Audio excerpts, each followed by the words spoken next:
PM Modi ने कहा है कि भारत का इतिहास वो नहीं है जो हम परीक्षाओं के लिए पढ़ते हैं। असली प्रश्न यह है कि क्या खुद मोदी साहिब इस बात से सहमत है। यदि उन्हें लगता है कि पाठ्यपुस्तकों में गलत लिखा है तो वे इसे सही करवा सकते हैं। उन्होंने पिछले 6 साल में इसके लिए आवश्यक कदम क्यों नहीं उठाए हैं, कौन रोकता है उन्हें। भारत का इतिहास वो नहीं है जो हम परीक्षाओं के लिए पढ़ते और याद करते हैं। यह बात मैंने पहली बार 1993 में संघ की शाखा में सुनी थी, और उसके बाद मैंने संघ की गोष्ठियों में यह कई बार सुना। 1999 से मैं बीजेपी की मीटिंग्स, सभाओं, गोष्ठियों में भी जाने लगा, और वहां भी मैंने कई बार इस आशय की बात सुनी।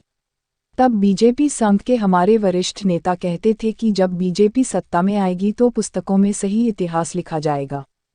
2006 तक मुझे यह विश्वास हो चुका था कि इतिहास की किताबों को तोड़ मरोड़ कर लिखा गया है, और यदि बीजेपी सत्ता में आएगी तो पाठ्यक्रम में इतिहास को सही किया जाएगा। 2010 में मुझे यह बात मालूम हो चुकी थी कि संघ बीजेपी के नेता अपने कार्यकर्ताओं से यह जानकारी छुपा रहे हैं कि सिर्फ भारत ही नहीं बल्कि दुनिया के सभी देशों की इतिहास की किताबों में झूठ या चयनात्मक सच लिखा हुआ है। और 2013 तक आते आते मुझे इस बात का यकीन हो चुका था कि यदि बीजेपी सत्ता में आ जाती है तो वे भी इसी इतिहास को चलाते रहेंगे और इतिहास की किताबों में कोई बदलाव नहीं आएगा। सोशल मीडिया पर तो ऐसे हजारों लोग मौजूद हैं, लेकिन 2015 में एक बार कुछ बीजेपी संघ के कार्यकर्ताओं से आमने सामने की चर्चा के दौरान मैंने फिर से यह बात सुनी। तब मैंने उनसे कहा था कि मैं यह बात पिछले 20 साल से सुन रहा हूँ। अब आगे करना क्या है? अब तो सत्ता हाथ में है, तो या तो यह बात कहना बंद करो कि भारत की किताबों में झूठ लिखा है, या फिर इन्हें सही कर दो। सिंपल है। क्या यह बात बार बार बोलने से छात्रों को सही इतिहास की जानकारी हो जाती है? मेरे विचार में नहीं होती। और ठीक है, आप राजनीतिक पार्टी है, और इसीलिए इसे बार बार दोहराना जायज है, और इसीलिए मैं इसे मुद्दा भी नहीं बनाऊंगा, लेकिन कम से कम कदम भी तो उठाओ। सिर्फ कपड़ा नापने से तो नहीं होगा, इसे फाड़ना भी तो शुरू करो। बहरहाल, कुछ चीजें कभी नहीं बदलती, चाहे आप कितनी भी बार सरकार बदल दो।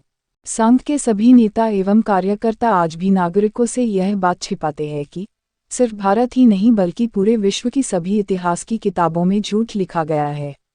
उनकी रुचि यह बताने में रहती है कि भारत की इतिहास की किताबों में झूठ लिखा है, लेकिन वे इस प्रश्न का जवाब नहीं देना चाहते कि वे इतिहास की पुस्तकों का पुनर्लेखन कब करेंगे। दूसरे शब्दों में वे कहते हैं कि पाई का मान 22/7 नहीं है। और जब हम उनसे पूछते हैं कि फिर पाई का मान क्या है, तो वे कहते हैं कि हम नहीं बताएंगे, और बताएंगे भी तो आपके कान में बताएंगे, लेकिन पाई का सही मान किताबों में नहीं लिखेंगे। कान में बताने से आशय है अनाधिकृत रूप से बताना, यानी फेसबुक, कोरा, व्हाट्सएप, शाखा, गोष्ठियों, चिंतन शिविरों आदि में। इससे फायदा यह होता है कि आप अलग अलग लोगों के माध्यम से अलग अलग लोगों को पाई के कई सारे मान बता सकते हो और इनसे कभी भी मुकर भी सकते हो। किताब में लिखने से यह अधिकृत हो जाता है और जिम्मेदारी लेनी पड़ती है। मैंने आज तक लगभग 1000 से ज़्यादा कार्यकर्ताओं से यह बात कही है कि यदि आपको इतिहास की किताबों का पुनर्लेखन करने में रुचि है तो आप मोदी साहिब को पोस्टकार्ड लिखिए और उनसे कहिए कि वे पाठ्यक्रम में इतिहास का पुनर्लेखन करवाएं। पोस्टकार्ड सिर्फ 50 पैसे का आता है, कोई बड़ा खर्चा नहीं है। फिर भी यदि आप पोस्टकार्ड लाने का कष्ट नहीं लेना चाहते तो कम से कम पीएम को ट्वीट तो कर ही सकते हैं। क्या आप जानते हैं उनमें आज तक कितने लोगों ने पीएम को इस बारे में ट्वीट, पोस्टकार्ड भेजा? 0। दरअसल वे इतिहास की गड़बड़ियों पर बहस बनाए रखना चाहते हैं, और इससे समस्या का समाधान नहीं होता। हाँ, टाइम पास जरूर हो जाता है। जहाँ तक प्रधानमंत्री की बात है, पीएम के पास यह शक्ति है कि वे किसी भी समय सिर्फ एक नोटिफिकेशन निकालकर नई पाठ्यपुस्तक कमेटियों का गठन कर सकते हैं। मतलब कुल मिलाकर 2 से 4 घंटे का काम है। सत्ता में आने के बाद भी यदि पीएम समस्याओं पर तबसरा करता है तो एक आम नागरिक और पीएम में अंतर क्या रह जाएगा?